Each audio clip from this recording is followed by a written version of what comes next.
નમસ્કાર દર્શક મિત્રો, મારું નામ ડોક્ટર સુશીલ પટેલ છે। હું ડાયાબિટીસ સ્પેશિયાલિસ્ટ તરીકે વડોદરા ક્ષેત્રે કામ કરું છું। મિત્રો, આજે આપણે ભેગા થયા છીએ સ્વસ્થ રહો સ્વાસ્થ્ય સાથે સેશન 2 સીઝન 1। મિત્રો, આજે આપણે વાત કરવા જઈ રહ્યા છીએ ડાયાબિટીસ નાઉ એન્ડ ધેન અને health volunteering in the health care.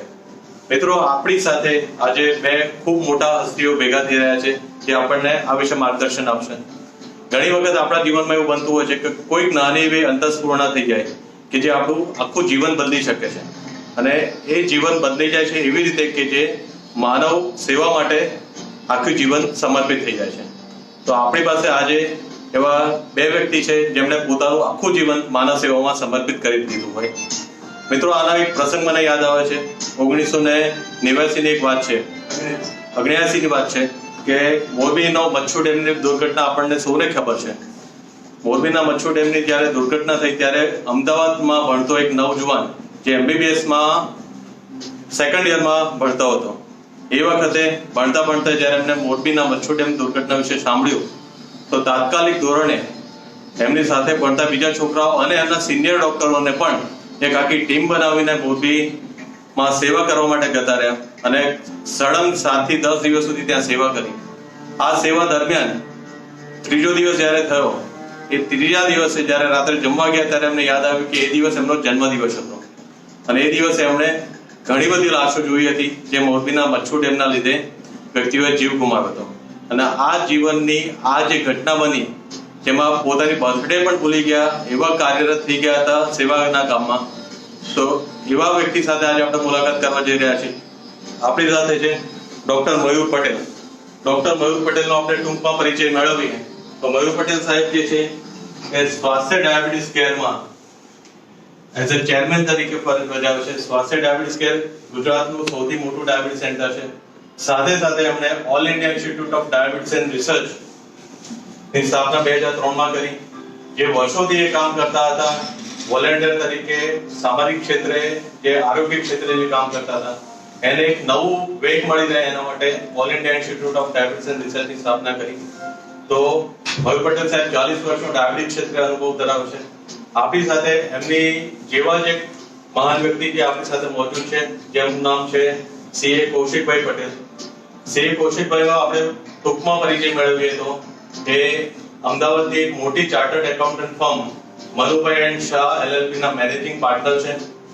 સાથે સાથે એમણે લાયન્સ ક્લબમાં વર્ષો સુધી રહીને લાયન્સ ક્લબની વિવિધ આરોગ્ય અને સામાજિક ક્ષેત્રે જે પણ પ્રવૃત્તિઓ થાય છે એમાં એમણે સહયોગ આપ્યો છે, એમાં કામ કર્યું છે, એમાં પાસ્ટ પ્રેસિડેન્ટ તરીકે પણ રહ્યા છે।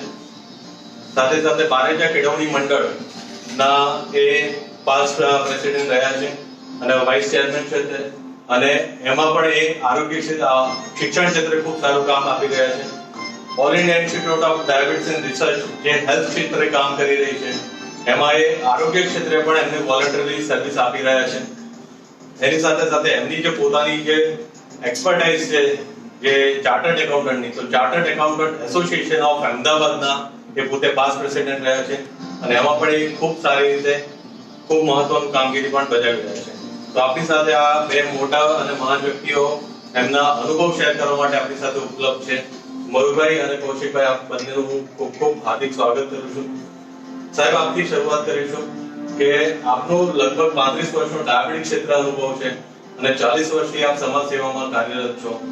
તો આપણો જે પહેલો આજનો વિષય છે કે diabetes now and than, diabetes અત્યારે અને જે ભૂતકાળમાં હતો, તો આપનો જે 35 વર્ષનો જે અનુભવ રહ્યો ડાયાબિટીસ ક્ષેત્રે દર્દીઓની સેવા કરવામાં અને એમની સારવાર કરવામાં, તો આપને શું લાગે છે કે પહેલાના જમાનામાં જે આપ સેવા કરતા હતા, સારવાર કરતા હતા, અને અત્યારે જે ડાયાબિટીસના દર્દીઓ જુઓ છો એમાં આપને શું ફરક દેખાઈ રહ્યો છે?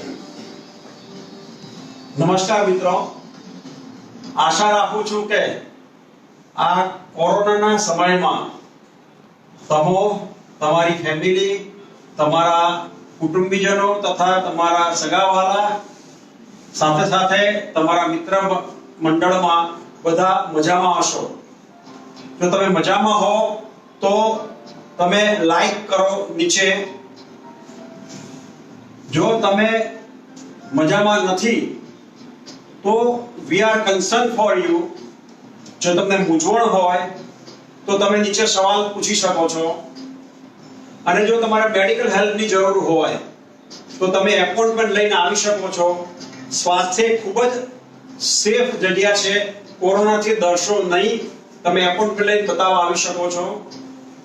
અને વધુમાં જો તમે કોઈ સંજોગોવશ તમે ન આવી શકો તો ટેલિકન્સલ્ટ પણ કરી શકો છો. પણ ખાસ યાદ રાખજો, કોરોનાના સમયમાં ડાયાબિટીસ વાળા મિત્રો જો ધ્યાન ન રાખે તો તેમને અત્યારે મૃત્યુનો દર ખૂબ વધી રહ્યો છે. અને સાથે સાથે જો ધ્યાન રાખશો તો તમે હેલ્ધી લાઈફ જીવી શકશો. માટે stay at fit, stay healthy. પણ ડોક્ટર સુશીલભાઈ જે વાત કરી એની વાત કરું તો 35 વર્ષની અંદર ડાયાબિટીસમાં ઘણો બદલાવ આવ્યો છે. મેઇન તો લાઈફસ્ટાઈલમાં, ઇકોનોમીમાં અને સાથે સાથે ટેકનોલોજીમાં ફેરફાર આવ્યો. 35 વર્ષ પહેલા જે ડાયાબિટીસના મિત્રો હતા એમની ઉંમર ડાયાબિટીસ થાય ત્યારે 60 વર્ષ કે એનાથી વધુ રહેતી. ખાધે પીધે સુખી માણસો, થોડું વજન વધારે, થોડું પેટ વધારે, જેને આપણે ભાત કહીએ. એ લોકો લેસ ઇન્ફોર્મ, રોગ વિશે માહિતી ઓછી રહેતી, લેસ અવેર, પણ લો મોટિવેશન હતું. પણ સાથે સાથે કોઓપરેટિવ હતા. કંઈક પણ દવા આપી લે અને મજાથી જીવન જીવે. પછી શું થયું? આ 35 વર્ષની અંદર એ તો એજ્યુકેશન લેવલ વધ્યું, ઇકોનોમિક કન્ડિશન વધી, ફેમિલી ઇન્કમ વધી, મોટરાઇઝ ટ્રાન્સફર આવી, સ્કૂટર, ગાડી, ઘરની અંદર computer, TV, fridge, washing machine, ઘંટીઓ આવી. પરિણામે ફિઝિકલ એક્ટિવિટી ઘટી. એટલે હવે ડાયાબિટીસ બધી ઉંમરના લોકોને, ખાસ કરીને અમે જોયું છે સ્કૂલે જતા છોકરાઓને પણ ટાઈપ 2 ડાયાબિટીસ આવવા માંડ્યો. આ લોકોનું વજન જુઓ તો વધુ પડતું મોટું વજન છે. એક્ટિવિટી નામે શૂન્ય, બિલકુલ સેડેન્ટરી લાઈફ.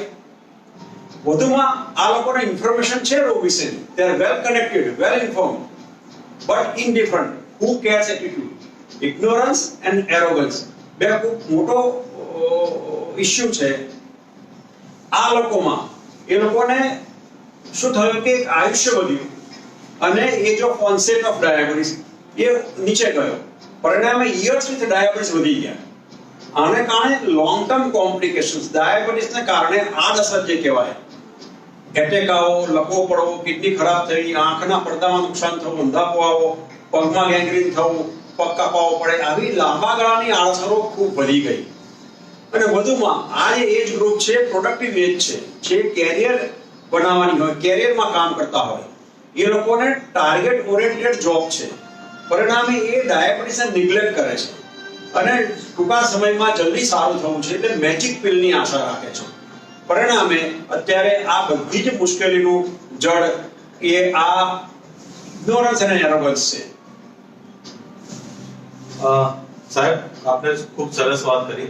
મારી સાથે સાથે હું આગળ એક બીજો સવાલ પૂછું કે આપને શું લાગે છે 35 વર્ષમાં જે પણ નવી ટેકનોલોજી આવી, નવી દવાઓ શોધાઈ રહી છે, ડાયાબિટીસ હવે ટેકનોલોજી બાજુ ખૂબ આગળ વધી રહ્યું છે, તો 35 વર્ષમાં દર્દીની જે સારવાર કરવામાં કે પહેલા અને અત્યારમાં શું ફરક પડી રહ્યો છે?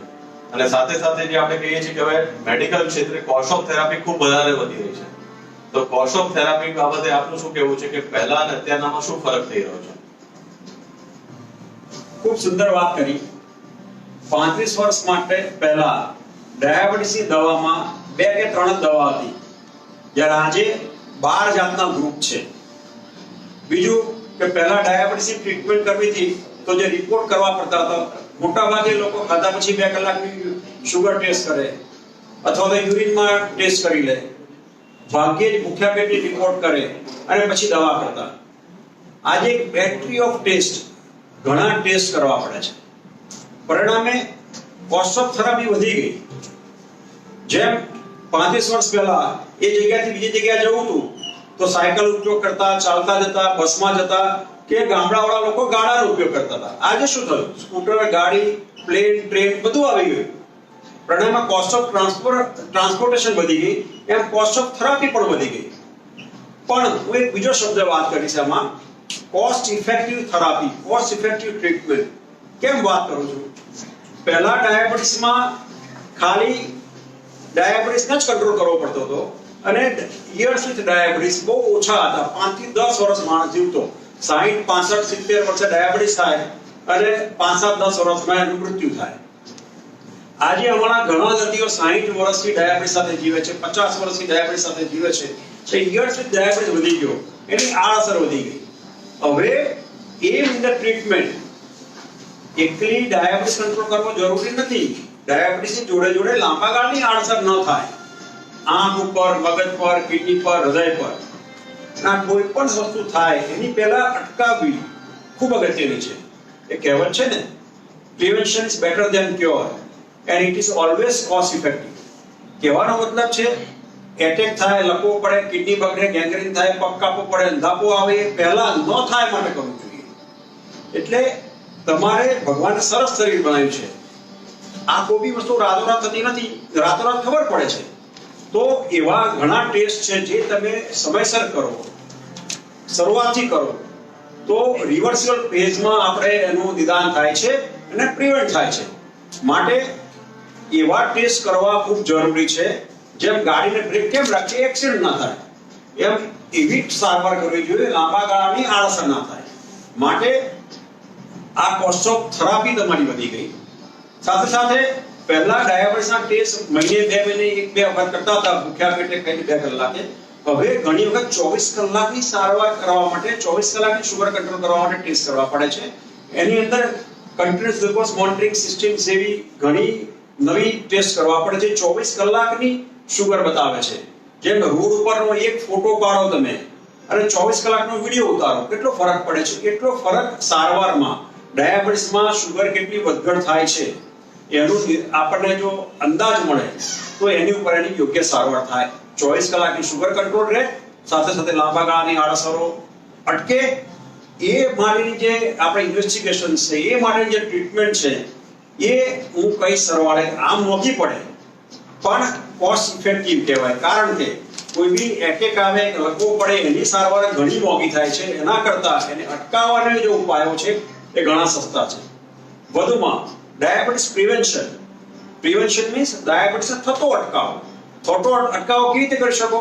તો થતા પહેલા એનું મેજર્સ લો, એને માટેના રિપોર્ટ્સ કરાવો, એના માટેના તમે યોગ્ય પગલાં લો. જેમ પૌષ્ટિક ખોરાક છે, સમયસર ખોરાક, યોગ્ય માત્રામાં ખોરાક, વજન આદર જળવાય, કસરત, વ્યસન ન હોય, ટેન્શન ફ્રી લાઈફ હોય. આ બધી વસ્તુઓમાં પણ એક થોડો ખર્ચો ઇન્વોલ્વ હોય છે. પણ જો એ કરો તો તમે ડાયાબિટીસ સારવારમાં, જે મોંઘીદાર સારવારમાંથી તમે બચી શકો છો. થેન્ક યુ મયુરભાઈ. સાહેબે જેમ ખૂબ સુંદર વાત કરી, જેમ આપણે આપણી કોઈ પણ એક સાદી ગાડી પણ છે, એને આપણે ગાડી બગડ્યા પછી જો આપણે એને ગેરેજમાં લઈ જઈએ અને રિપેર કરાવવા જઈએ તો એમાં ખર્ચો ખૂબ મોટો હોય છે. જો ગાડી બગડે નહીં એના માટે આપણે શું કરીએ છીએ કે દર 6 મહિને અથવા 12 મહિને કે 10,000 કિલોમીટર થાય ત્યારે આપણે એની સર્વિસ કરાવી લઈએ છીએ. તો સર્વિસનો ખર્ચો જો આપણે નાનો કરતો રહીએ તો આપણી ગાડી બગડતી અટકે છે. સેમ વસ્તુ શરીર સાથે જે સાહેબે કહ્યું કે પ્રિવેન્શન માટે કામ કરો. શરીર બગડ્યા પછી તો દરેક માણસ દોડે છે, પણ શરીર બગડ્યા પહેલા આપણે જે દોડવાનું છે, જે આને આપણે મેનેજ કરવું છે, એમાં જો નાનો ખર્ચો કરતા રહીશું તો એને કોસ્ટ ઇફેક્ટિવ આપણે હેલ્થકેર સેક્ટરમાં આપણે એનો ઉપયોગ કરી શકીએ. હું કૌશિકભાઈને પૂછવા માંગીશ કે સાહેબ, આપ તો ચાર્ટર્ડ એકાઉન્ટન્ટ છો અને ઓડિટ ક્ષેત્રે આપ એક્સપર્ટ છો અને હેલ્થ સાથે પણ સંકળાયેલા છો, ડાયરેક્ટલી અને ઇનડાયરેક્ટલી રીતે ઘણા બધા પ્રોજેક્ટો આપ મેનેજ કરો છો. તો જે આરોગ્ય ક્ષેત્રે જે કોસ્ટ કહેવાય કે એક્સપેન્સ કહેવાય, એટલે સારી રીતે એક સામાન્ય વ્યક્તિ અને સાથે સાથે એક આપણું જે સ્ટેટ કહેવાય કે કન્ટ્રી કહેવાય, એ લેવલ આપણે કેવી રીતે સારી રીતે મેનેજ કરી શકાય, જે આપણું આરોગ્ય ક્ષેત્રનો જે ખર્ચો કહેવાય એ રીતે.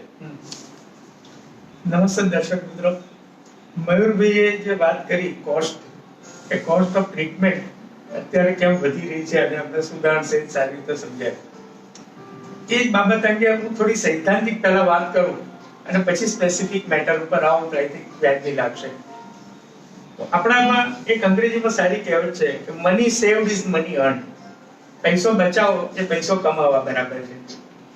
બીજો મેડિકલના ક્ષેત્રની વાત કરીએ તો આપણે જ્યારે કોઈ કેમ્પ કરતા હોઈએ અને એના માટે આપણને ગ્રાન્ટ કે ડોનેશન મળે અને એમાંથી જ્યારે ખર્ચો કરવાનો હોય ત્યારે આપણે એક ટ્રસ્ટી તરીકે કામ કરવાનું છે.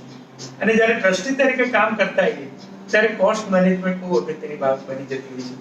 એટલે એ સંદર્ભમાં કોસ્ટ મેનેજમેન્ટ હેલ્થકેર ક્ષેત્રમાં બહુ મહત્વની કામગીરી ભજવે છે. અને બીજો એનો ઇમ્પેક્ટ કે જો તમે કોસ્ટ કંટ્રોલ નહીં કરો તો નેચરલી એનું ભારણ દર્દીઓ પર થવાનું, એટલે દર્દીઓને એની મેડિકલની જે કોસ્ટ છે એ કોસ્ટ ખૂબ ઊંચી આવવાની છે. એટલે એ સંદર્ભમાં અત્યારે આપણે જે ચર્ચા કરીએ છીએ કોસ્ટ મેનેજમેન્ટની, એ બહુ વ્યાજબી ચર્ચા છે. ટેકનિકલી હું આ વિષયની ચર્ચા કરું તો કોસ્ટને આપણે બે ભાગમાં વહેંચી શકાય. એક ડાયરેક્ટ કોસ્ટ છે અને એક ડાયરેક્ટ કોસ્ટ છે. મેડિકલના ક્ષેત્રમાં ડાયરેક્ટ કોસ્ટ કઈ તો કે દર્દીને સારવાર આપવા માટે જે કઈ ખર્ચા થતા હોય છે એ ખર્ચા ડાયરેક્ટ કોસ્ટ કહેવાય. જેમાં મેજર કોસ્ટ આવે છે એ સ્ટાફનો પગાર. સ્ટાફ બંને નર્સિંગ સ્ટાફ, મેડિકલ પ્રોફેશનલ્સ એ બંનેનો પગાર. પછી દર્દીઓને દવા આપવાની કે આજે મયુરજી ટ્રીટમેન્ટની વાત કરી, ટ્રીટમેન્ટને લગતો ખર્ચો, પછી ડાયગ્નોસ્ટિક ઇમેજિંગનો ખર્ચો, સ્ટોર્સ અને કન્ઝ્યુમેબલ્સ બીજા જે વપરાતા હોય એનો ખર્ચો. એટલે આ એક ડાયરેક્ટ ખર્ચો છે.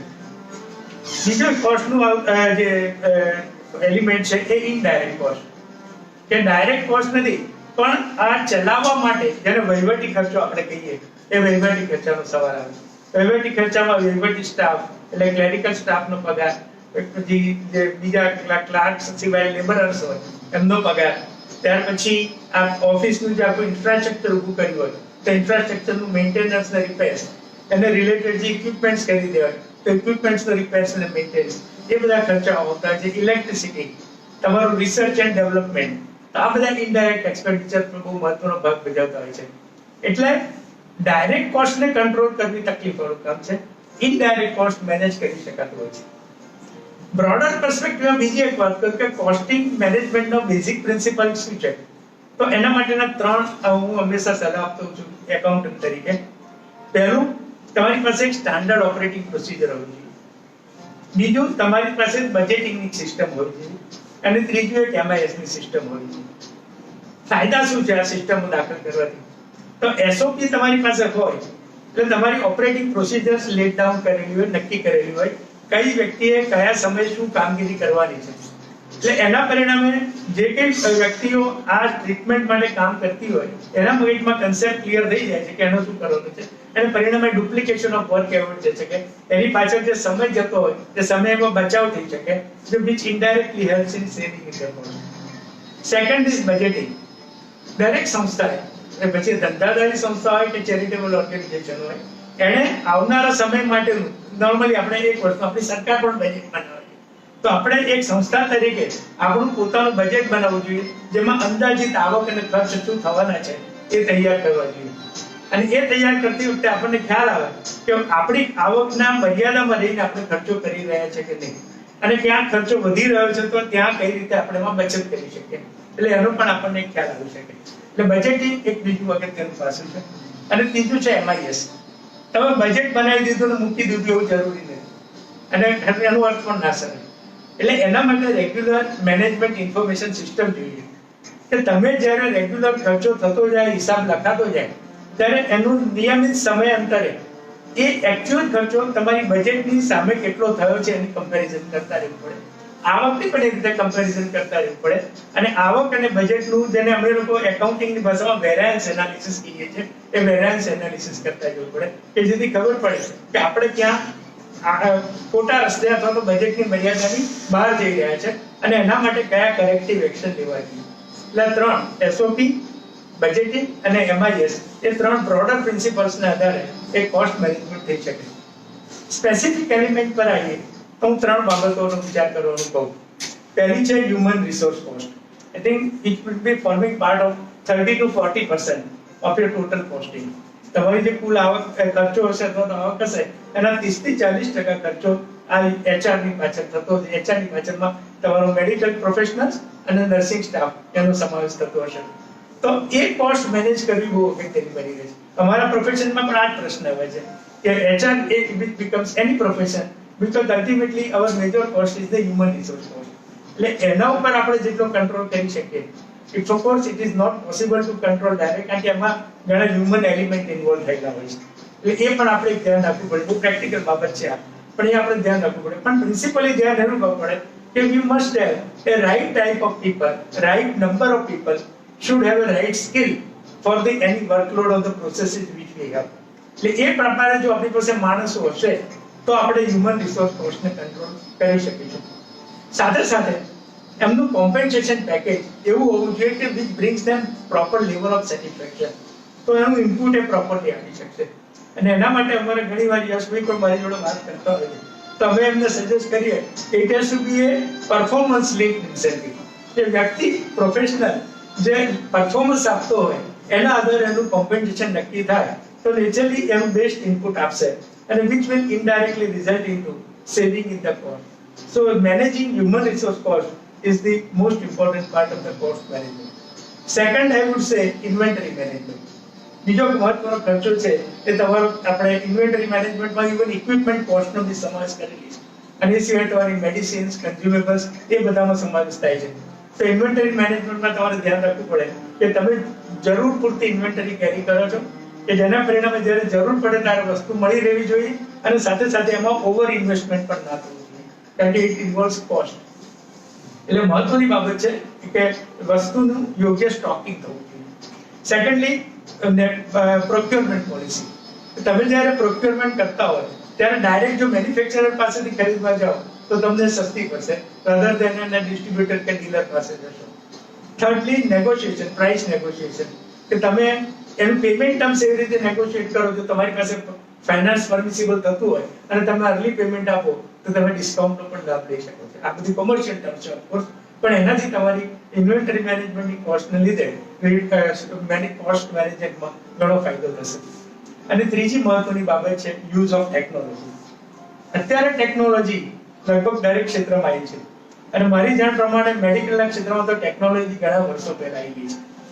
મારો કદાચ અનુભવ એવો રહ્યો છે જે થોડા વર્ષોનો છે મેડિકલ પ્રોફેશનલ સાથે જે ઇન્ટરેક્શન થાય છે કે આ ટેકનોલોજીનો જે શરૂઆતના વર્ષોમાં ઇમ્પ્લિમેન્ટેશન થયું ત્યારે પ્રોપરલી થયું નહીં કારણ કે ટેકનોલોજી વાળા માણસોએ વર્ક ફ્લોનો અને પ્રોસેસીસનો પ્રોપર સ્ટડી કર્યો નહોતો અને એને કારણે એ ટેકનોલોજીની જે પ્રોપર ઉપયોગ થવો જોઈએ એ થયો નથી.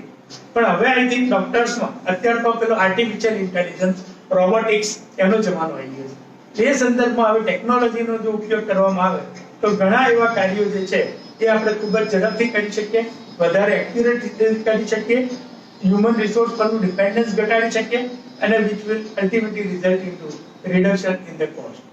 So આ પરિસ્થિતિમાં હ્યુમન રિસોર્સ, ઇન્વેન્ટરી મેનેજમેન્ટ અને ટેકનોલોજી યુઝના કારણે કોસ્ટ મેનેજમેન્ટ પ્રોપર થઈ છે. બીજા ઘણી બાબતો છે નાની નાની પણ આઈ થિંક એની ચર્ચા કરવી મને અત્યારે યોગ્ય નથી લાગતી. પણ આ બાબતો ધ્યાન રાખીએ તો કોસ્ટ મેનેજ થઈ શકે. અલ્ટિમેટ હું કહું કે cost management it is not a one time exercise, it's a continuous process. તો તમારે સમયાંતરે તમારી કોસ્ટ મેનેજમેન્ટનું પ્રોસેસિંગ અને મોનિટરિંગ કરતા રહેવું પડે તો જ એનો પ્રોપર લાભ લઈ શકે. Thank you Kaushikbhai.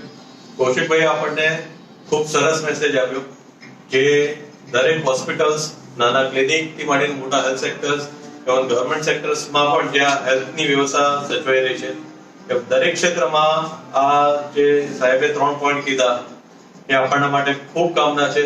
તો જો આપણે એક ક્ષેત્રમાં કામ કરીને વધારે સારી રીતે જો આપણું પોતાનું મેનેજમેન્ટ કરી શકીએ, આપણે કોસ્ટ મેનેજમેન્ટ કરી શકીએ તો ડેફિનેટલી આપણે આપણા પેશન્ટોને પણ લો કોસ્ટમાં આપણે ટ્રીટમેન્ટ આપી શકીએ.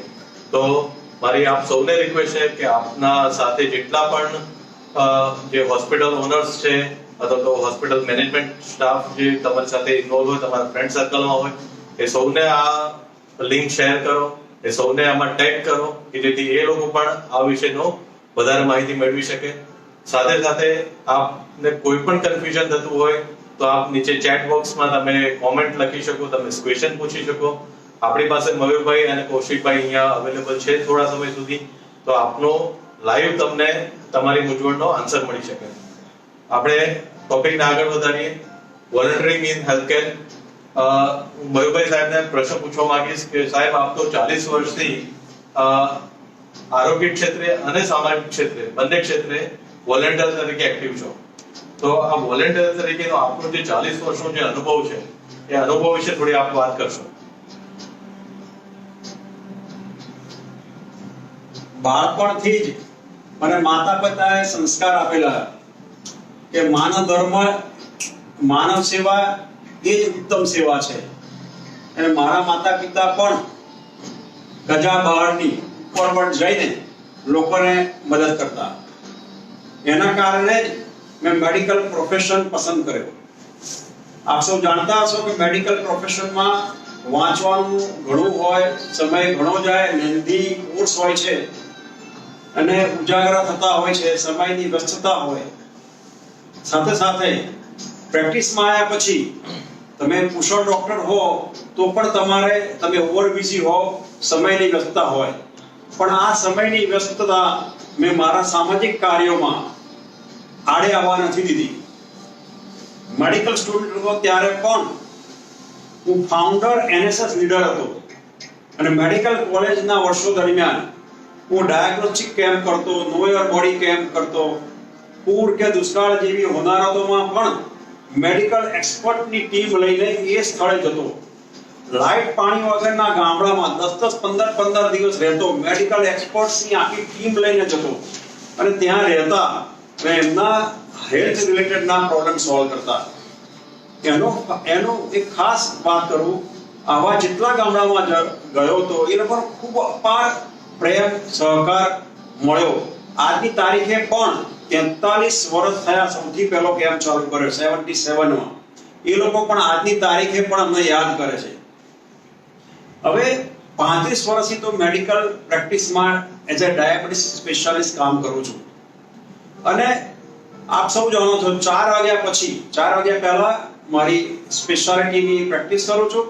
4 વાગ્યા પછીના ગાળામાં હું સામાજિક કાર્ય કરું છું. જરૂરિયાતમંદ લોકોને મદદ કેવી રીતે થાય, દૂર દરાજના ગામડામાં રહેતા હોય, આદિવાસી એરિયામાં રહેતા હોય, શહેરની ઝૂંપડપટ્ટીમાં રહેતા હોય, આ લોકોને કેવી રીતે મદદ થાય ના સતત પ્રયત્ન કરતા હોય છે. ખાસ કરીને ડાયાબિટીસ, બ્લડ પ્રેશર, હૃદયરોગ જેવી મહાબીમારીઓ માંથી કેવી રીતે બહાર નીકળાય, કેવી રીતે ઓછી દવાય, કેવી રીતે વગર આડઅસરે રહેવાય, એના જનજાગૃતિ અભિયાન, એમ્પાવરિંગ પીપલ. ઘણી વખત કહેતો હોઉં છું કે ગાડી ઘરમાં લાવ્યા તો ચલાવતા શીખો, ચલાવતા શીખશો, કારણ કે કાયમ અમે તમારી જોડે રહેવાના નથી. ચલાવતા શીખશો તો આનંદપૂર્વક તમે રહી શકશો. રીતે ડાયાબિટીસને પણ જાણો, સમજો અને અનુરૂપ થાઓ તો તમે એક આનંદભર્યું જીવન જીવી શકો. એટલે આવી એક્ટિવિટી માટે અમે ડાયાબિટીસ પ્રિવેન્શન પ્રોગ્રામ, જેને સ્ટોપ ડાયાબિટીસ પ્રોગ્રામ કહે છે, conquer diabetes programme, make my life programme. નાના બાળકોનો ડાયાબિટીસ સાહેબ સૌ જાણતા હશો, દિવસમાં 3 થી 4 વખત ઇન્સ્યુલિન લેવું પડે, જિંદગી પર લેવું પડે. એક ઇન્સ્યુલિનનું એક ઇન્જેક્શન ભૂલી જાય તો સિરિયસ થઈ જાય. આ લોકો માટે એક નોર્મલની લીડિંગ લાઈફ જીવી શકે, ખાસ કરીને દીકરીઓ માટે, બહેનો માટે એક મેક માય લાઈફ પ્રોજેક્ટ ચલાવી છે. પગમાં ગેંગ્રીન થાય, પગ કાપવું પડે, એની જગ્યાએ પગ બચાવી શકાય. અને મને પ્રોજેક્ટ શ્રવણ, કુટુંબના બીજા સભ્યોને ઇન્વોલ્વ કરીને અમે પ્રોજેક્ટ શ્રવણ ચલાવી છે, જેમાંથી પગ કાપાતો બચાવી શકાય. આવી રીતે ઘણી જ અમે જે જનજાગૃતિ અભિયાન ચલાવીએ છીએ. આના કારણે લોકોનો અપાર સ્નેહ મળ્યો, સહકાર મળ્યો, એપ્રિસિએશન મળ્યા, દેશ વિદેશના એવોર્ડ્સ અને રેકગ્નિશન મળ્યા, જેના કારણે એક વધુ સારું કામ કરવાની એક આત્મવિશ્વાસ આવે છે. એવું નથી કે તમને દર વખતે જ સહકાર મળે કે એપ્રિસિએશન મળે. આ માર્ગની અંદર મુશ્કેલી પણ આવે, વિઘ્નો પણ આવે, પણ જો તમે મક્કમતાથી સામનો કરો અને અથાગ પ્રયત્ન કરો તો ચોક્કસ સારું પરિણામ અંદર મળે છે. ભરૂભાઈનો ખૂબ ખૂબ આભાર. અને આપણે એમની જેટલી પણ કામગીરી છે એમને કહી, અને આપણે તો ખૂબ ઓછી કીધી છે. હું સાહેબ સાથે 8 વર્ષથી સંલગ્ન છું અને એમને જાણવાવાળા જે આપ સૌ જોઈ રહ્યા છો, સાહેબ જે કહ્યું છે એમનું કદાચ શું કહેવાય કે બરફની ટોપર છે, જે બરફ તો આખું પાણીમાં ડૂબેલો છે. ખૂબ સારી એક્ટિવિટી કરી રહ્યા છે, એ બદલ આપનો ખૂબ ખૂબ આભાર અને ખૂબ ખૂબ ધન્યવાદ. કૌશિકભાઈ એક પ્રશ્ન પૂછવા માંગીશ. કૌશિકભાઈ, આપ પણ વોલેન્ટિયર તરીકે સામાજિક ક્ષેત્રે, આરોગ્ય ક્ષેત્રે, શૈક્ષણિક ક્ષેત્રે ખૂબ કાર્યરત છો. તો આજની તારીખમાં જે વોલેન્ટિયર્સ હોય એ લોકોનું સ્ટેટસ શું છે, એ લોકો ક્યાં છે, અને વોલેન્ટિયર્સની હેલ્થકેર સેક્ટરમાં ઉપયોગિતા કેવી રીતે વધુ ને વધુ આપણે લઈ શકીએ અને શું ઉપયોગી થઈ શકે, એના વિશે થોડીક આપ વાત કરો. વોલન્ટિયરિંગ એ મયુરભાઈ તો જે સેવા આપે છે ખરેખર જોરદાર.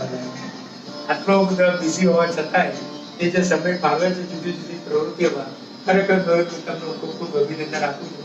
તો આપતો જ રહ્યો છું અંગત રીતે, પણ આજે જાહેરમાં પણ હું તમને અભિનંદન આપું છું. વોલન્ટિયર અંગેની પ્રેક્ટિકલ વાત કરીએ પહેલા થોડા પ્રિન્સિપલ્સ અને વોટ ઇઝ વોલન્ટિયરિંગ એ પણ સમજવું બહુ જરૂરી છે. તો કારણ કે હંમેશા હું દરેક વસ્તુનો બેઝિકમાં જવાનો વિચાર કરું તો કોઈકના મગજમાં ખ્યાલ આવે કે આ વસ્તુ કેમ કરવી જોઈએ. તો વોલન્ટિયરિંગનો અર્થ થાય છે સ્વચ્છતા એ સેવા આપવી. કોઈ પણ વ્યક્તિ જ્યારે પોતાની સ્વ ઈચ્છાથી કઈ કામગીરી આપવા માટે તૈયાર થાય ત્યારે એને વોલન્ટિયર કહેવાય. વોલન્ટિયરનો આપણે ગુજરાતીમાં સારો શબ્દ છે પરોપકાર. પરોપકારી વ્યક્તિ. અને એના માટે આપણે પેલું નરસિંહ મહેતાનું ભજન એક છે વૈષ્ણવજન. વૈષ્ણવજન તો તેને કહીએ જે પીડ પરાઈ જાણે રે પર દુખે ઉપકાર કરે તોય મન અભિમાન ન માને. એવી વ્યક્તિ કે જે પરોપકારના કાર્યો કરે છતાં મનમાં કોઈ અભિમાન ન રાખે એ વ્યક્તિએ વોલન્ટિયર કહી શકાય એમ હું માનું છું. વોલન્ટિયરની જે પ્રવૃત્તિ છે એ પ્રવૃત્તિ બે રીતે થઈ શકે. એક સામૂહિક રીતે થઈ શકે અને વ્યક્તિગત રીતે થઈ શકે. સામૂહિક રીતે જે પ્રવૃત્તિઓ થતી હોય તો જે આપણું જે all India diabetic research institute એક ઇન્સ્ટિટ્યૂટના નેજા હેઠળ આપણે આ બધી પ્રવૃત્તિઓ કરી રહ્યા છીએ કે જેમાં આપણે જેમ કહ્યું એમ save diabetes or conquer diabetes save a leg make my life હોય જુદી જુદી પ્રવૃત્તિઓ આપણે કરી રહ્યા છીએ. લાયન્સ ક્લબ રોટરી ક્લબ વગેરે જેવી સંસ્થાઓ પણ આવા યોગ્ય હેલ્થ રિલેટેડ અને સામાજિક સેવાના અનેક કાર્યો કરતી રહી છે. તો આ બધી સંસ્થાઓ જે છે ઇવન રિલાયન્સ ફાઉન્ડેશન એ માટે વાત કરીએ તો એ પ્રાઇવેટ સેક્ટરમાં કે ટાટા ટ્રસ્ટ છે એ લોકો પણ સારી પ્રવૃત્તિઓ કરી રહ્યા છે. તો આ થઈ એક સામૂહિક પ્રવૃત્તિ. વ્યક્તિગત રીતે વાત કરીએ તો આપણને ઘણા એવા વ્યક્તિઓ આપણા સમાજમાં જોવા મળ્યા હતા અને મળી રહ્યા છે કે જેઓ ખૂબ જ સુંદર કામ કરી રહ્યા છે. ઉદાહરણ તરીકે નામ દઈએ તો મધર ટેરેસા કે જેમણે એઇડ્સ અને લેપ્રોસીના જે દર્દીઓ હતા એમના માટે એમની સારવાર અને બેઠાડની વ્યવસ્થા કરી.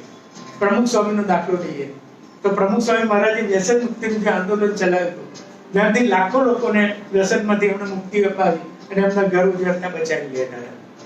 મહાત્મા ગાંધીજી આપણા કે જેમણે સત્ય અને અહિંસાનો સંદેશ આપીને લોકોમાં એક જાગૃતિ આવી અને આપણો દેશ સ્વતંત્ર થયો. તો આવી ચળવળો જે ચાલી એ પણ એક પ્રકારનું વોલન્ટિયરિંગ હતું એમ જ કહી શકાય. આધુનિક જમાનામાં અત્યારે આપણી પાસે પણ આવી વ્યક્તિઓ છે. દાખલા કે વિપ્રોના અઝીઝ પ્રેમજી, ફોરેનમાં જોયું તો બિલ ગેટ્સ, આપણા દેશમાં રતન ટાટા જેમણે હમણાં લોકડાઉનના સમયમાં પણ કેટલા સરસ કામ કર્યા.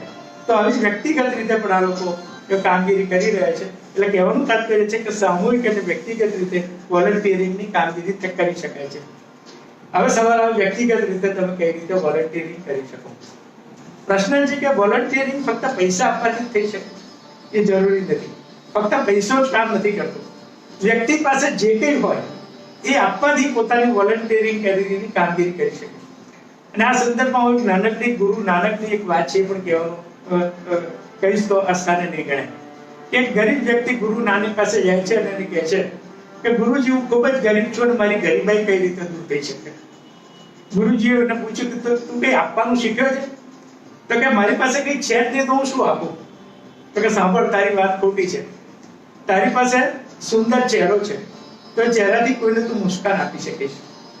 તારી પાસે સુંદર મુખ છે તો એ મુખથી તું કોઈને બે પ્રશંસાના સારા શબ્દો કહીશ કે એના વખાણ કરી શકીશ. તારી પાસે બે હાથ છે તો બે હાથથી તું જરૂરિયાતમંદોને મદદ કરી શકીશ. તો તારી પાસે આ જે છે તું કોકને આપ. માંગવાનો હક કોને છે? કે જે આપી શકતો હોય. તો જે આપે એ જ મદદ માંગી શકે અને એ રીતે સમાજનું ઋણ અદા કરી શકતો હોય. તો કહેવાની વાત એ છે કે કોઈ પણ વ્યક્તિગત રીતે તમારે વોલન્ટિયરિંગ કરવું હોય તો વ્યક્તિએ પોતાની સમજણ, પોતાની શક્તિ, પોતાના રિસોર્સિસ અને જેને મદદ કરી રહ્યો છે એ મદદ મેળવનાર વ્યક્તિની જે જરૂરિયાત છે એ જરૂરિયાત સમજી અને સેવા આપવી જોઈએ. દાખલા તરીકે ગણેશ વ્યક્તિ હોય આપણા જેવી તો એને બીજું કંઈ ના ફાવતું હોય તો એટલીસ્ટ જે પછાત વર્ગના કે ગરીબ વર્ગના લોકો છે એને શિક્ષણ આપી શકે. નિવૃત્ત વ્યક્તિ છે એ ગામોમાં વાતો કરવા છતાં કોઈ સારી સંસ્થામાં જઈને એને હિસાબી કામગીરી કે વહીવટી કામગીરીમાં મદદ કરી શકે.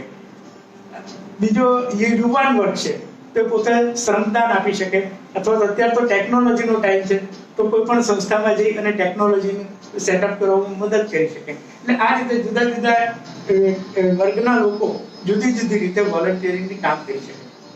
Coming to healthcare sector, healthcare સેક્ટરમાં તો હું સમજુ છું એ પ્રમાણે આ બધા જ તમે ડોક્ટરો અને nursing staff they are great volunteers. અને મેડિકલનું ક્ષેત્ર જે છે એ વોલન્ટિયરિંગ માટે તો ઘણું મોટી કામગીરીનો અવકાશ પૂરો પાડે છે એમ કહી શકાય. અને અત્યારે આ રોગચાળાના સમયમાં તો we call them warriors, you are warriors. એ સંદર્ભમાં મેડિકલ ક્ષેત્રમાં ડોક્ટર્સ, નર્સિંગ સ્ટાફ અને બીજો એના આનુષંગિક વ્યક્તિઓ જે છે, they are really doing a great job and we must salute them. સામાન્ય વ્યક્તિ વિચારે કે મારે હેલ્થકેર ક્ષેત્રમાં હું શું કરી શકું, તો એમ હું કહી શકું કે એક તો બ્રોડર પર્સપેક્ટિવથી કહીએ તો સામાન્ય રીતે દાન, શરીરનું દાન, જેમાં રક્તદાન, અંગદાન અથવા તો મૃત્યુ પછીનું બોડી જેને દેહદાન કહીએ છીએ, એ દેહદાન કરી શકે, એક મોટી સેવા એ રીતે સમાજથી કરી શકે છે. પોતાની હયાતી દરમિયાન વ્યક્તિ કોઈ પણ સારી હોસ્પિટલમાં જઈ અને હોસ્પિટલમાં વહીવટી કામગીરીમાં મદદ કરી શકે અને સેવા આપી શકતો હોય છે. આપણે જોયું છે કે ઘણા લોકો હોસ્પિટલમાં જઈ અને હોસ્પિટલમાં આવતા દર્દીઓની સાથે એના સગાવાલા હોય તો સગાવાલાઓ માટે જમવાની વ્યવસ્થા કરતા હોય છે, તો પણ સારી છે. અથવા તો દર્દીઓને ફ્રૂટ આપતા હોય, પૌષ્ટિક ખોરાક જો હોસ્પિટલ પરમિટ કરતી હોય તો એ આપતા હોય છે. તો આવી રીતે એક સેવાની કામગીરી મળી રહેતી હોય છે. બીજું સેવાની કામગીરીમાં જે અગત્યનું ક્ષેત્ર મળી રહે છે મેડિકલ કેમ્પ વગેરે. ત્યારે કોઈ પણ ઇન્સ્ટિટ્યૂટ કે સંસ્થા મેડિકલ કેમ્પ કરતી હોય ત્યારે જો વોલન્ટિયરની અને ખાસ જરૂર પડતી હોય છે. અને વોલન્ટિયર શું કામગીરી કરી શકે, તો મારી દ્રષ્ટિએ 3-4 પ્રકારની કામગીરી એ લોકો કરી શકે. એક તો દર્દીઓને એમના ઘરના સ્થળેથી લાવવા લઈ જવાની ટ્રાન્સપોર્ટેશનની વ્યવસ્થા કરી શકે. મેડિકલ કેમ્પના સ્થળ ઉપર વહીવટી કામગીરી, જેવી કે ધારો કે લોકો ડોનેશન આપવા આવતા હોય તેની પહોંચ બનાવી, દર્દીઓના કેસ પેપર તૈયાર કરવા, પછી એનો હિસાબ રાખવો વગેરે પણ એક મહત્વની કામગીરી વોલન્ટિયર તરીકે કરી શકે. ત્રીજું છે મેડિકલ કેમ્પના સ્થળ ઉપર દેખરેખ રાખવી. કઈ દેખરેખ રાખવી? તો ચેકઅપ રૂમનું ચેકઅપ વ્યવસ્થા કરવી, જે દર્દીઓ આવે એમના માટેની બેઠક વ્યવસ્થા કરવી, એમના માટેની ખાણીપીણીની વ્યવસ્થા કરવી જોઈએ, સ્વચ્છતા પ્રોપર જળવાય છે કે નહીં, એ બધી પણ કામગીરી એક વોલન્ટિયર સર્વિસીસના ભાગરૂપે કોઈ પણ વ્યક્તિ કરી શકતો હોય છે. અને છેલ્લી વસ્તુ આવે છે કે જ્યારે દર્દીનું નિદાન થઈ જાય, ચેકઅપ થઈ જાય, ત્યાર પછી એને કોઈ જરૂર પડે, દાખલા તરીકે દવા અથવા તો આઈ ચેકઅપ કેમ્પ હોય તો ચશ્મા અથવા તો હિયરિંગ એડ, તો આવી દવા, ચશ્મા કે હિયરિંગ એડ રાહત દરે અથવા તો મફતના દરે એ આપી શકતા હોય છે. તો આ પ્રકારની જુદી જુદી સેવાઓ હેલ્થ કેરના ક્ષેત્રમાં વ્યક્તિઓ આપી શકતી હોય છે. તો કહેવાનું તાત્પર્ય છે કે હેલ્થ કેરનું ક્ષેત્ર એક એવું છે કે જે વોલન્ટિયરિંગ માટે ઘણી જ મોટી તક આપી રહ્યું છે અને મોટું ક્ષેત્ર છે એમ કહી શકાય. કદાચ અમારા પ્રોફેશનમાં તો એટલી બધી તક નથી. પ્રોફેસર તરીકે કોઈ મને પૂછે તમે શું સેવા કરો, તો મારા પ્રોફેશનમાં હું તો બહુ મારી પાસે સલાહ લેવા આવે તો અમને ફ્રી સેવા આપું, કે કોઈ સંસ્થા છે તેમાં ઓર્ગેનાઇઝેશન હોય તો કરી શકીએ, પણ મારી પાસે જે નોલેજ છે નોલેજ શેર કરી શકું. એટલે આ વોલન્ટિયરિંગ આ હેલ્થ કેરના ક્ષેત્રમાં મોટું ફાળો છે એમ કહી શકાય. અંતમાં ગાંધીજીનું એક બહુ સરસ વાક્ય હતું કે if you want to find yourself, try to lose yourself into the people or into the service of the people. તમે તમારી જાતને ક્યારે શોધી શકશો કે જ્યારે તમે લોકોની સેવા કરવામાં તમારી જાતને ખોઈ જશો, તો તમે તમારી સાચી ઓળખ મેળવી શકશો. મિત્રો, કૌશિકભાઈ ખૂબ સુંદર વાત કરી કે વોલેન્ટિયરિંગ એટલે ખાલી એવું નથી કે આપણે પૈસાનું દાન કરીએ. પૈસાનું દાન કરવું પણ એક વોલેન્ટિયરિંગ છે, પણ એની સાથે સાથે તમે તમારી હયાતીમાં તમારી સ્કિલ્સ જે છે, તમારો સમય છે, એનો ઉપયોગ કરીને આપ ઘણી બધી એવી જે પ્રવૃત્તિઓ છે શૈક્ષણિક ક્ષેત્રે, સામાજિક ક્ષેત્રે, આરોગ્ય ક્ષેત્રે, જેમાં તમે પોતાની સર્વિસીસ અને પોતાની સેવા આપી શકો છો. સાથે સાથે તમારું અંગ ના રહે ત્યારે પણ, મર્યા પછી પણ આપણે અંગદાન કરીને પણ આપણી વોલન્ટરી સર્વિસ આપી શકીએ છીએ. તો કૌશિકભાઈ, આપનો ખરેખર ખૂબ ખૂબ આભાર. અમને વોલન્ટિયરિંગ વિશે ખૂબ ડિટેલમાં આપે માહિતી આપી. હેલ્થકેર ક્ષેત્ર એવું છે કે જેમાં વોલન્ટિયરિંગ ખૂબ મોટો સ્કોપ આપે છે, કારણ કે કોઈને કોઈ વ્યક્તિને ક્યારેક ને ક્યારેક આરોગ્ય ક્ષેત્રે કોઈને કોઈ તકલીફ પડતી હોય છે, ત્યારે જો એ ગરીબ વ્યક્તિ હોય એવા લોકોને કોઈક ને કોઈક રીતે પૈસા ટકે અથવા તો દવાઓમાં બાબતે કે બીજી કોઈ રીતે જરૂર પડતી હોય છે. પણ ખાલી એવું નથી કે ગરીબ વ્યક્તિને જરૂર પડશે. જે મોટી સોસાયટીઝ છે એવા લોકોને પણ હેલ્થ એજ્યુકેશનની પણ જરૂર પડતી હોય છે. તો એવી ક્ષેત્રમાં પણ આપ વોલન્ટિયરિંગ કરી શકો. હું મયુરભાઈને પ્રશ્ન પૂછવા માંગીશ કે સાહેબ, આપ વોલન્ટિયર તરીકે તો ઘણા વર્ષોથી છો જ. આપણે જે કોરોનાના સમયમાં જોયું, જેમાં જે આપણા દર્શક મિત્રો જે અત્યારે જોઈ રહ્યા છે એની સાથે ભારતના લગભગ કોઈ વ્યક્તિ એવો નહીં હોય કે જેણે સમયદાન ના આપ્યું હોય અથવા તો પૈસાનું દાન ના આપ્યું હોય કે અન્નદાન ના આપ્યું હોય. તો પણ આ બધા વોલેન્ટિયર્સ એવા હતા કે જે શોર્ટ સમય માટે હતા. દરેક વ્યક્તિના મનમાં ક્યાંક ને ક્યાંક પરોપકારની ભાવના તો રહેલી જ હોય છે, પણ એ આવી કોઈ આપત્તિ સમય બહાર આવે છે અને પછી પાછા એ પોતાના કામમાં વ્યસ્ત થઈ જાય છે. તો આવા જેટલા પણ વોલેન્ટિયર્સ છે જે આ વખતે આપણે જોયા અને ભૂતકાળમાં પણ ઘણી વખત જોયા છે, તો એવા વ્યક્તિઓ જે પોતાને કોઈ સારું પ્લેટફોર્મ નથી મળતું અથવા તો એમને ક્યાં જઈને સેવા આપવી એમનું જ્ઞાન નથી હોતું, તો એવા વ્યક્તિઓ માટે આપનો શું સંદેશ છે? અને આવા વ્યક્તિઓને કોઈ એક પ્લેટફોર્મ તમે આપી શકો જ્યાં એ લોકો એકત્ર થઈને એક સાથે સેવા આપી શકે અથવા તો એક સાથે ભેગા થઈને અલગ અલગ ક્ષેત્રોમાં પણ સેવા આપી શકે. સુશીલભાઈ, તમે ખૂબ સરસ સવાલ કર્યો.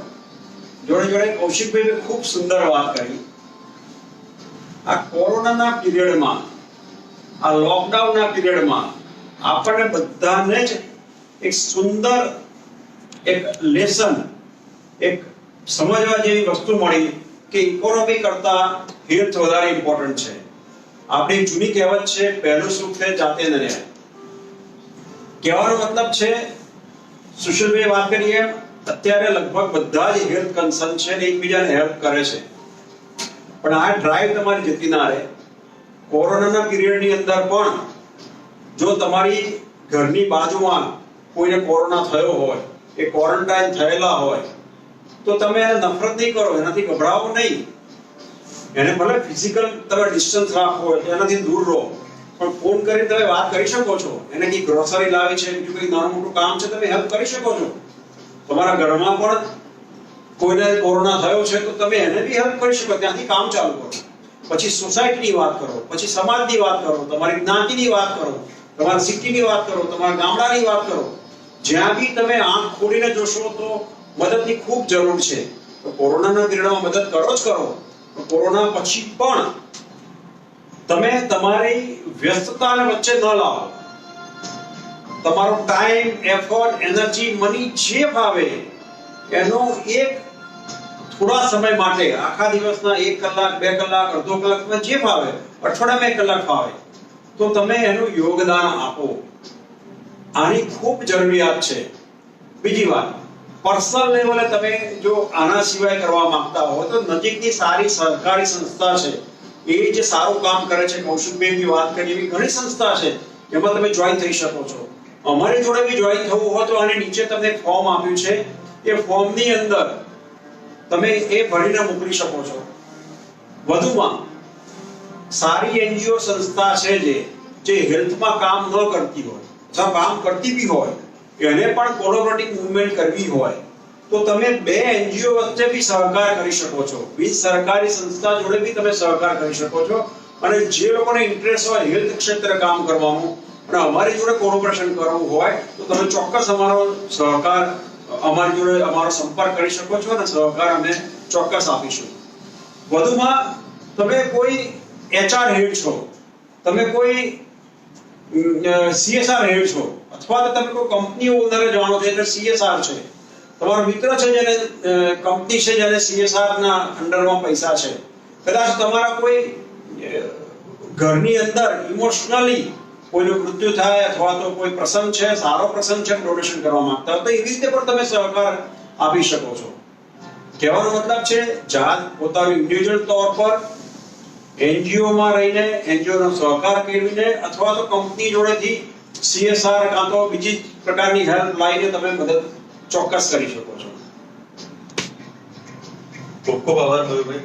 જેમ સાહેબે કહ્યું કે અમારી જે સંસ્થા છે all India institute of diabetes and research, એ અમે લોકો છેલ્લા 2003 થી આ ક્ષેત્રમાં 17 વર્ષથી હેલ્થ ક્ષેત્રમાં ઘણા બધા કામ કરી રહ્યા છે જે સમગ્ર ગુજરાતમાં ફેલાયેલા છે અને એના સાથે પણ બીજા ઘણા બધા સામાજિક કામો કરીએ છીએ. તો જો આપ અમારી સાથે વોલેન્ટિયર તરીકે જોડાવા માંગતા હોય તો આ વિડીયોમાં આપ જે જોઈ રહ્યા છો એમાં નીચે કોમેન્ટમાં જઈને સ્વાસ્થ્ય ડાયાબિટીસ કેરના પેજ તરફથી એક લિંક આપવામાં આવી છે. આપને લિંક પર તમે જઈને ક્લિક કરીને ફોર્મ ભરીને અમને મોકલી શકો છો. તો અમે તમારો સામેથી સંપર્ક કરીશું અને તમારી જે સ્કિલ્સ છે કે તમે જે સમયદાન કરવા માંગો છો કે બીજી કોઈ પણ રીતે આપ મદદ કરવા માંગતા હો તો એનો તમારો સામેથી સંપર્ક કરીને અમે એના વિશે આગળ જણાવીશું. મયુરભાઈએ ખૂબ સરસ વાત કરી CSR વિશે, કે કંપની સોશિયલ રિસ્પોન્સિબિલિટી. તો કૌશિકભાઈ એના એક્સપર્ટ છે, તો કૌશિકભાઈ એક સવાલ પૂછવા માંગીશ કે કૌશિકભાઈ, આજે આપણે ભારત દેશમાં કંપની સોશિયલ રિસ્પોન્સિબિલિટી ક્ષેત્રે લોસ જે કહેવાય, જે કાનૂન કહેવાય, એ શું છે અને હેલ્થકેર ક્ષેત્રમાં આ CSR આપણને કેવી રીતે મદદરૂપ થઈ શકે છે? પહેલા CSR શબ્દ જે છે ને એ સમજવું બહુ જરૂરી છે. એનું ફૂલ ફોર્મ છે કોર્પોરેટ સોશિયલ રિસ્પોન્સિબિલિટી. એ શબ્દને જો સમજવું હોય તો 3 ભાગમાં હું ડિવાઈડ કરીશ. પહેલા છેલ્લેથી ચાલુ કરું. Responsibility, social responsibility and then corporate social responsibility. આપણે પહેલા જે વાત કરી મેં એ વોલન્ટિયરિટી કરી, એ સ્વેચ્છાની વાત હતી. રિસ્પોન્સિબિલિટી શું? રિસ્પોન્સિબિલિટી એટલે એક જવાબદારી, એક કર્તવ્ય. એ સામાન્ય અર્થ આપણે સમજી શકીએ કે પહેલા વોલન્ટિયરિંગ તમે કરતા હોય ત્યારે તમારા અંદરના ઉમળકાથી તમે કામગીરી જે ઉપાડી લો, ધેટ ઇઝ વોલન્ટિયરિંગ. રિસ્પોન્સિબિલિટી એવી છે કે જ્યારે તમને બહારથી કોઈ પ્રેશર આવતું હોય, દબાણ આવતું હોય અને એ કામગીરી કરવા માટે તમને મજબૂર કરવામાં આવે અથવા તો તમને પ્રેરવામાં આવે, સારી ભાષામાં કહીએ તો એ રિસ્પોન્સિબિલિટી થઈ એમ કહેવાય. તો એ જવાબદારી થઈ. Coming to the second concept, social responsibility. સામાજિક જવાબદારી શું છે? કારણ કે ultimately corporate responsibility is a part of social responsibility. તો સોશિયલ રિસ્પોન્સિબિલિટીનો કન્સેપ્ટ સમજવો બહુ સરળ છે. સોશિયલ રિસ્પોન્સિબિલિટી એ ખરેખર જૂનો શબ્દ છે અને જૂનો કન્સેપ્ટ છે એમ કહી શકાય. અને આપણા સમાજમાં ક્યાંથી આવ્યો છે? તો આપણી જે સમાજ વ્યવસ્થા છે એ સમાજ વ્યવસ્થા ક્યાંથી ઊભી થઈ છે? તો એક અસમાનતાને કારણે કે સમાજના દરેક વર્ગના લોકો એક સરખું જીવન ધોરણ નથી હોતા. There is a case of haves and haves not. જેની પાસે છે અને જેની પાસે નથી. સામાજિક જવાબદારી શું શીખવાડે છે? તો જેની પાસે છે એ જેની પાસે નથી એને જ પોતાનો આવક કે રિસોર્સિસમાંથી મદદ કરે તો that is the part of social responsibility. એને પોતાની પૂરી કરી એમ કહેવાય. અને ભૂતકાળમાં આપણે જોયા છે કે આપણા દેશમાં ઘણા લોકો સદાવ્રતો ખોલતા, ધર્મશાળાઓ ખોલતા પહેલેથી ચાલતું આવ્યું છે કે જેથી સમાજના જે ગરીબ વર્ગના લોકો છે કે જેની પાસે અપૂરતા સાધનો છે, આવકો નથી પૂરતી, એ લોકોને મદદ થઈ શકે. આપણા ધર્મોએ પણ આપણને આવી સોશિયલ રિસ્પોન્સિબિલિટી અદા કરવા માટેનું માર્ગદર્શન અને પ્રેરણા આપી છે. ઉદાહરણ લઈને દાખલા તરીકે આપણો સ્વામિનારાયણ સંપ્રદાય. તો સ્વામિનારાયણ સંપ્રદાયમાં શિક્ષાપત્રીમાં કહ્યું છે કે દરેક એના અનુયાયીએ પોતાની આવકનો 10% રકમ આવા કામગીરી માટે ફાળવવી પડે. તો ધર્મો પણ આપણને એવી પ્રેરણા આપે છે કે આપણી આવી સામાજિક જવાબદારી આપણે અદા કરવી જોઈએ. તો that is social responsibility. Now coming to corporate social responsibility. જે કન્સેપ્ટ જે છે એ આવ્યો આ ધંધાદારીઓ માટે કે વ્યક્તિગત રીતે તો સોશિયલ રિસ્પોન્સિબિલિટી બધા અદા કરતા હોય, પણ જે વ્યક્તિ ધંધા અને વ્યવસાય સાથે સંકળાયેલી છે એ ધંધા અને વ્યવસાય સાથે સંકળાયેલી વ્યક્તિ પોતાની સામાજિક જવાબદારી કઈ રીતે અદા કરી શકે? તો એના સંદર્ભમાં કાયદાની વાત ઉપર પછી આવીએ, પણ એક સામાન્ય વાત કરીએ તો દરેક ધંધાદારી વ્યક્તિ, આપણે જાણીએ છીએ ઘણી વ્યક્તિઓ, હું તો ભૂતકાળમાં જ્યારે મારી ઇનિશિયલ કેરિયર હતી આર્ટિકલ્ચર જોતો હતો એ જમાનામાં પેલા શેઠિયાઓ હતા, એ શેઠિયાઓ નફા નુકસાન ખાતું કાઢે પછી એના અમુક ટકા શુભ ખાતે નાખી દે. શુભ ખાતે એટલે આવા કોઈ પણ સારા કામ માટે પૈસા વાપરવા. એવી રીતે ઘણી લોકો અત્યારે એવી પણ કરે છે પોતાની આવક હિસાબી વર્ષ પૂરું થાય તરત જ શ્રીનાથજી મંદિરે કે વૈષ્ણોદેવીના મંદિરે જઈને અમુક ડોનેશન કરી આપતા છે, એની રકમ લખી દે. તો આ ધંધાદારી વ્યક્તિઓ આ રીતે પોતાની સોશિયલ રિસ્પોન્સિબિલિટી પૂરી કરતા હોય છે.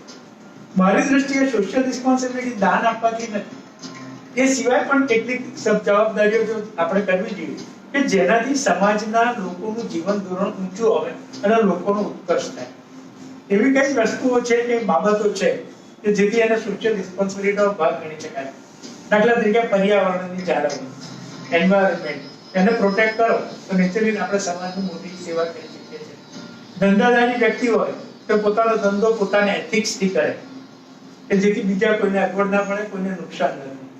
એને લાગુ પડતા કાયદાની જોગવાઈનું પાલન કરે, એને લાગુ પડતા જે કરવેરા હોય એ કરવેરા યોગ્ય રીતે ચૂકવી દે, પૂરતા પ્રમાણમાં ચૂકવી દે.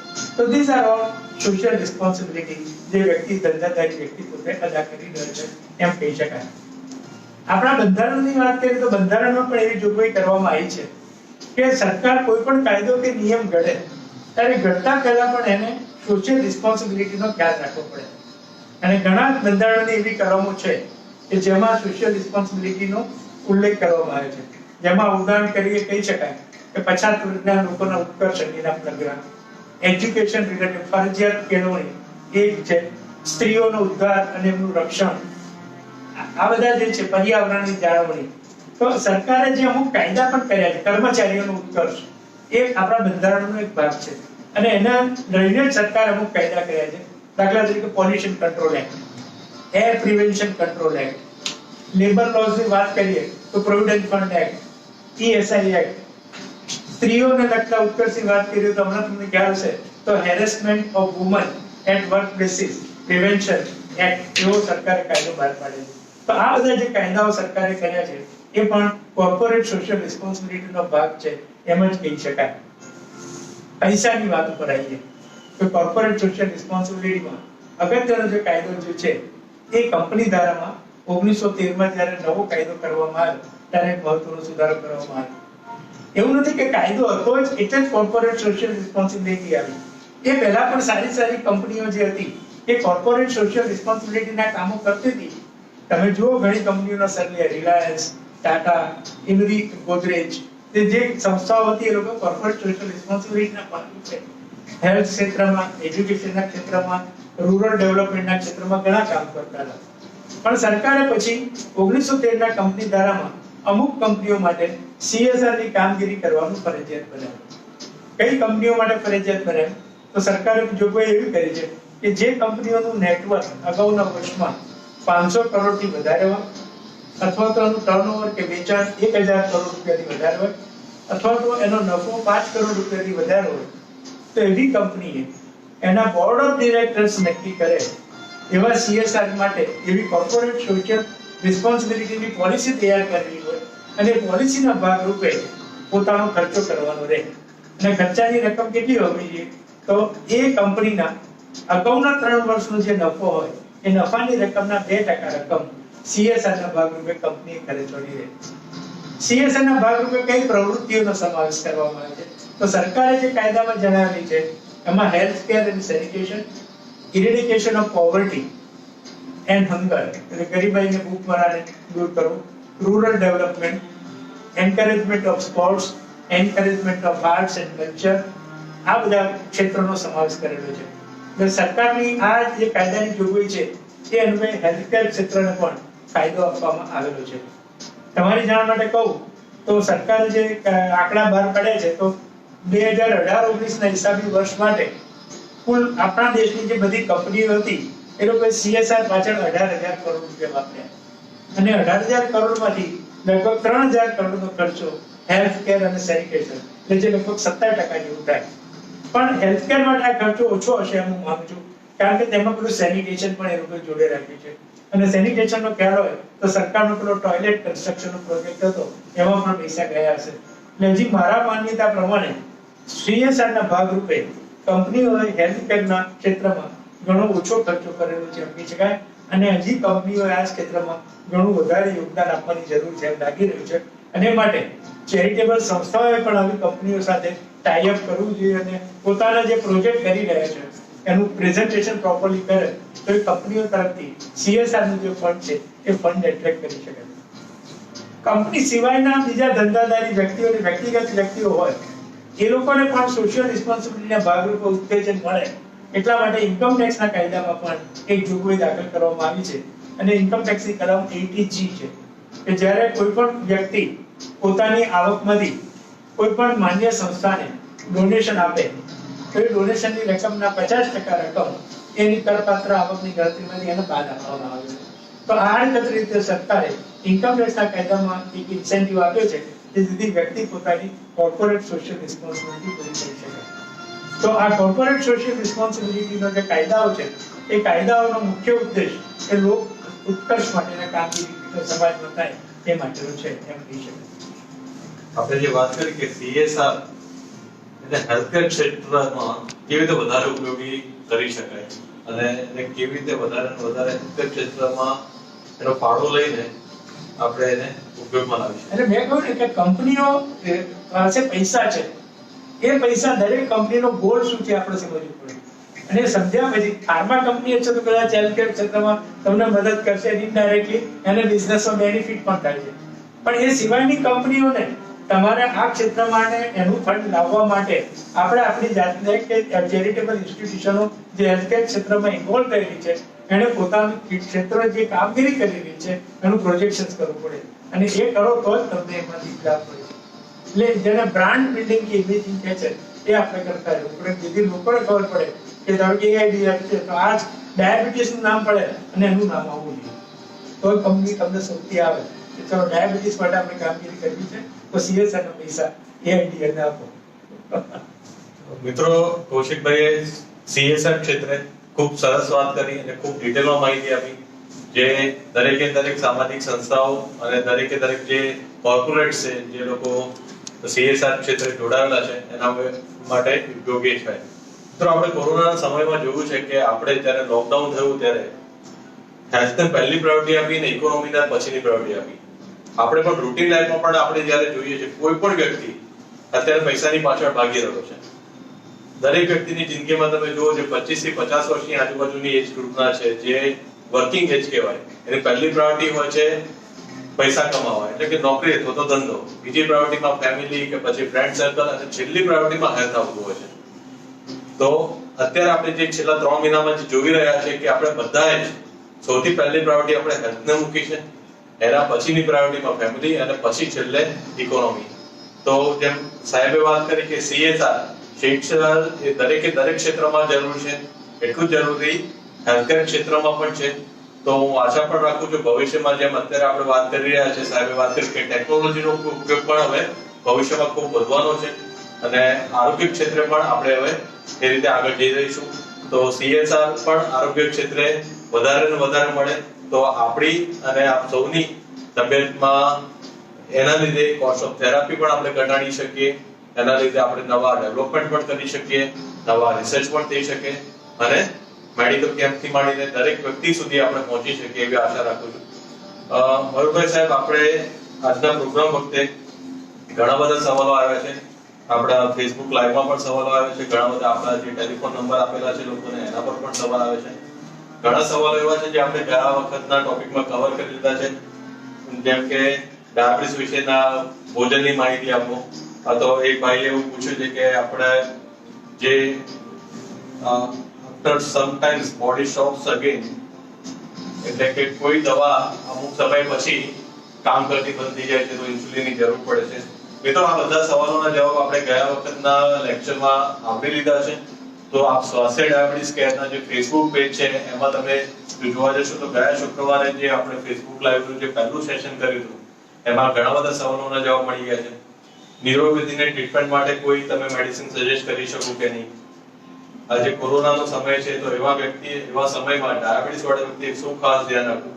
આ બધા સવાલોના જવાબ આપણે ગયા વખતે કવર કરી લીધા છે અને આપ અમારી સાથે બન્યા રહેશો તો આપણને ભવિષ્યમાં આ બધા સવાલોના જવાબ એક પછી એક મળતા રહેવાના છે.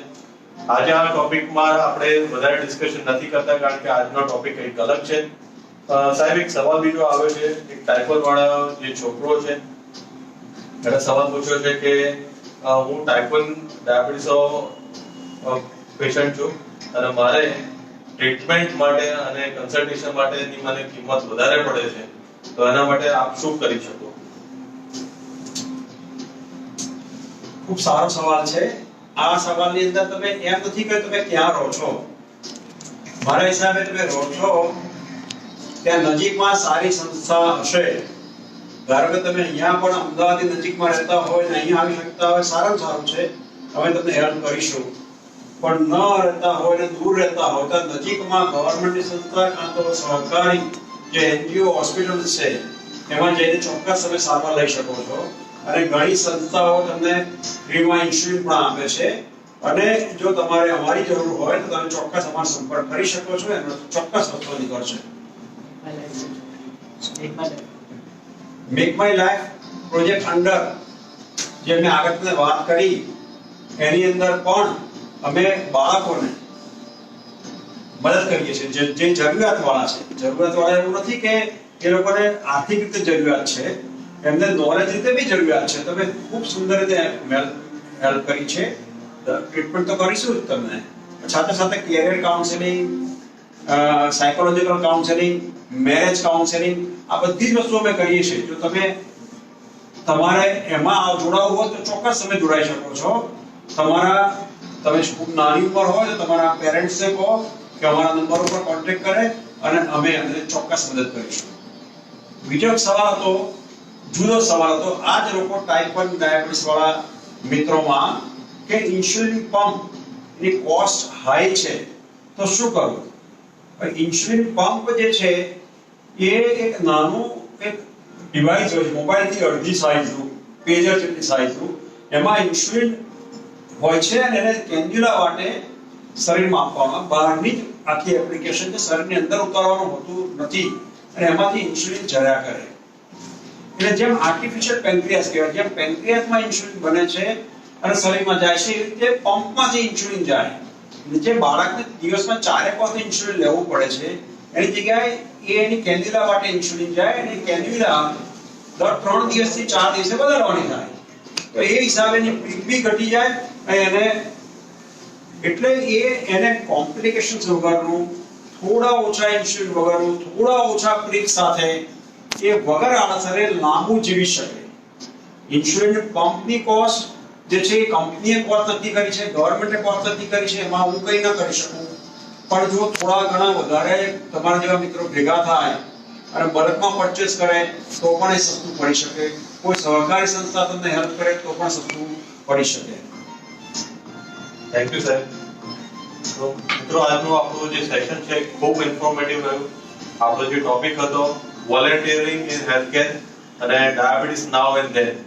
તો હું કૌશિકભાઈને વિનંતી કરીશ કે આજનો આખા જે 1 કલાકનું આપણું જે ડિસ્કશન થયું એનામાં આપનો અંતમાં જે મેસેજ હતો, જે કન્ક્લુઝન કહેવાય એ આપશો.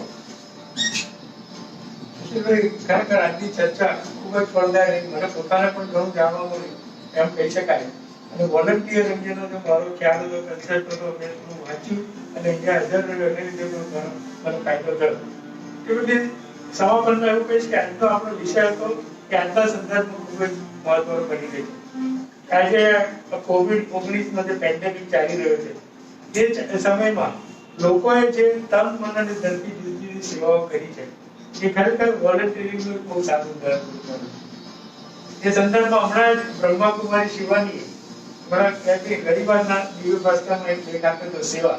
એટલે વોલન્ટિયરિંગ ચાલતી સેવા આપી એનો અર્થ આપણે જોયો. તે સંદર્ભમાં એમણે લખ્યું છે, બહુ સરસ લખ્યું છે, એમણે વાંચી દીધો. સેવાનો અર્થ છે કાંઈક આપવું. કોઈના માટે શુભ વિચારવાથી માંડીને કંઈ એવું કામ કરવું કે કોઈ એવી પ્રોડક્ટ બનાવવી કે જેથી સમાજની ઉન્નતિ થાય. આ બધી જ સેવા છે અને સેવા એ આત્માની શક્તિ વધારે છે. બહુ સુંદર એમણે આ રીતે સેવાનો અમને ઉલ્લેખ કર્યો. મારા વ્યક્તવ્યમાં હું છેલ્લે એક નાનકડી વાત કહી અને પૂરું કરીશ કે એક બહુ જ ગરીબ ઘરની છોકરી હતી, ચિત્રહાર વસ્ત્રો પહેરી અને મંદિરના એક ખૂણામાં ઊભી રહી હતી અને અનાજ, અન્ન અથવા તો પૈસાની મદદ માંગી રહી હતી. મંદિરમાં ઘણા લોકો આવે જાય તો એક તમંગર વ્યક્તિ પણ ત્યાંથી પસાર થયો. એણે છોકરી તરફ અછડતી નજર નાખી અને ત્યાંથી પસાર થઈ ગયો, પોતાના ઘરે જતો. ઘરે ગયા પછી એ જ્યારે જમવા બેઠો ત્યારે જમતી વખતે બેઠા પહેલા એને પેલી છોકરીનો ચહેરો યાદ આવી અને એને તરત જ ભગવાનને કહ્યું કે ભગવાન તું આ પરિસ્થિતિ કેમ ઊભી કરે? અને ખૂબ મોટા અવાજે એણે કહ્યું કે તમે શું કરો છો? આવી પરિસ્થિતિ આ છોકરીની કેમ થઈ રહી છે? તમારે કંઈક એને મદદ કરવી જોઈએ. ત્યારે એના અંતરાત્માથી એક અવાજ આવ્યો. ભગવાને એનો પ્રતિસાદ શું આપ્યો? ભગવાને કહ્યું કે મેં તો મારી કામગીરી પૂરી કરી દીધી છે તને આ પૃથ્વી પર મોકલીને. એટલે તારું કઈ કામગીરી તારી છે, મને તું દોષ આપી નકામું છું. એટલે તમારે તમારી કામગીરી કરવાની છે. તો કહેવાનું તાત્પર્ય એ છે કે ભગવાને આપણને જે માનવ દેહ આપ્યો છે એ આપણી માટે સૌથી મોટી બક્ષિસ છે અને આપણે આને રિટર્ન ગિફ્ટમાં એને જ મોકલેલા માનવની સેવા કરીએ તો સૌથી સારામાં સારી રિટર્ન ગિફ્ટ છે એમ કહી શકાય. Thank you very much. Thank you Kaushikbhai, ખૂબ આભાર. મોહિતભાઈને હું પૂછીશ કે આજના આ જે ટોપિક છે બે એના વિશે આપનું કન્ક્લુઝિંગ રિમાર્ક્સ આપશો. મારું ખાસ એટલું કહેવું છે કે બધું કાયદાથી થતું નથી, બધું ગવર્નમેન્ટથી થતું નથી. આપણને કોરોનાના પિરિયડમાં શીખવાડ્યું આ મારું કામ છે, તમારું કામ છે એવું નથી, આ આપણા સૌનું કામ છે. જો તમે સારું કામ કરવા તૈયાર હશો તો તમને સહકાર ચોક્કસ મળી જશે, સારી માર્ગદર્શન, સારી માર્ગ ચોક્કસ મળી શકશે. માટે એક સારી ભાવનાથી કામ ચાલુ કરો. વધારે વાત ડાયાબિટીસ વાળા મિત્રોને ખાસ કહું, આ કોરોના પીરિયડમાં હેલ્ધી ફૂડ ખાઓ, યોગ્ય માત્રામાં ખાઓ, સમયસર ખાઓ, એક્સરસાઇઝ કરો, ચાલો વધારે, સમયસર યોગ્ય માત્રામાં ઊંઘ લો અને હસતા રહો, તો આ મહાબીમારીમાંથી તમે ચોક્કસ બહાર નીકળી જશો. ધન્યવાદ. Thank you Mayurbhai, thank you Kaushikbhai. આપણે ડોક્ટર મયુર પટેલ અને સીએ કૌશિકભાઈ પટેલનો ખૂબ ખૂબ આભાર માનીએ છીએ કે આજના સેશનમાં એમના બિઝી શેડ્યુલમાંથી આપણને એમનો કિંમતી સમય આપ્યો અને આજના જે બે ટોપિક હતા આપણા ડાયાબિટીસ નાઉ એન્ડ ધેન અને વોલન્ટિયરિંગ ઇન હેલ્થકેરમાં ખૂબ ડિટેલમાં ખૂબ સુંદર માહિતી આપી અને એ બદલ આ બંનેનો ખૂબ ખૂબ આભાર. આપણે આશા રાખીએ છીએ કૌશિકભાઈ કે આપ ફરીથી કોઈક આવા જ બીજા કોઈક આપણા સારા ટોપિક સાથે જેમાં આપની એક્સપર્ટાઇઝ છે, જેમાં આપની ઈચ્છા હોય એ પ્રમાણે આપ ફરીથી અમારી સાથે આ પ્રોગ્રામમાં જોડાશો. મિત્રો, આંતરરાષ્ટ્રીય યોગ દિવસ આવી રહ્યો છે અને આ આંતરરાષ્ટ્રીય યોગ દિવસ ક્ષેત્રે આપણા પાસે સ્વામી અધ્યાત્માનંદજીથી વધારે સારા વ્યક્તા કોણ હોઈ શકે? તો આપણે એમની સાથે આવતા શનિવારે ફરીથી ફેસબુક લાઈવમાં જે સેશન 3 છે એમાં આપણે જોડાઈશું. તો આપ સૌને ફરી વિનંતી કરું છું કે આપ આપની સાથે આપના મિત્રોને, આપના પરિવારજનોને અને ફેસબુકમાં આપણા જેટલા પણ ફ્રેન્ડ સર્કલ્સ છે એ બધાને પણ આપ ઇન્વાઇટ કરો. આવતા શનિવારે આપણે ફરીથી મળીશું. સ્વસ્થ રહો, સ્વાસ્થ્ય સાથે સેશન 1 એમાં ફેસબુક લાઈવમાં સેશન 3 માં. તો આપ સૌ સાથે આપણે ફરીથી મળીશું. ત્યાં સુધી જય હિન્દ, જય ભારત, સ્વસ્થ રહો, સુરક્ષિત રહો.